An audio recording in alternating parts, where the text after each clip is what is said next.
దేశమంతా భారీ events plan చేసిన పుష్ప 2 మేకర్స్ తెలుగులో అంతకు మించిన ప్రీ రిలీజ్ ఈవెంట్ ప్లానింగ్ లో ఉన్నారు. ఇటీవల ట్రైలర్ లాంచ్ ఈవెంట్ ను ఎవరూ ఊహించని విధంగా బీహార్ రాజధాని పాట్నాలో నిర్వహించిన సంగతి తెలిసిందే.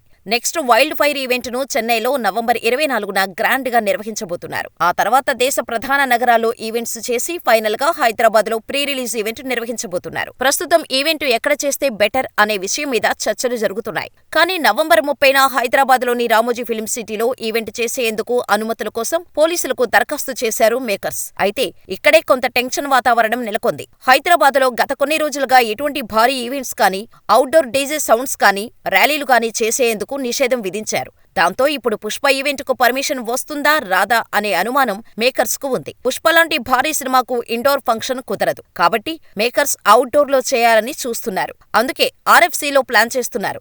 ఒకవేళ హైదరాబాద్ లో అనుమతి రాకుంటే ప్రీ రిలీజ్ ఈవెంట్ ను ఆంధ్రప్రదేశ్ లో చేసేందుకు ప్లాన్ చేస్తున్నారు. అయితే దాదాపుగా హైదరాబాద్ లోనే పుష్ప 2 ప్రీ రిలీజ్ ఈవెంట్ జరిగే ఛాన్స్ అయితే ఉంది. వచ్చే వారంలో ఈ విషయంలో క్లారిటీ రానుంది. ఇక ఈ ఈవెంట్ తో పుష్పగాడి హైప్ నెక్స్ట్ లెవెల్ కు వెళ్లనుంది. డిసెంబర్ 5న బాక్సాఫీస్ దగ్గర వసూళ్ల వర్షం కురవబోతోంది. ఖచ్చితంగా ఈ cinema first day India's highest openings రాబట్టే ఛాన్స్ ఉంది. మరి పుష్ప 2 ఎలా ఉంటుందో చూడాలి.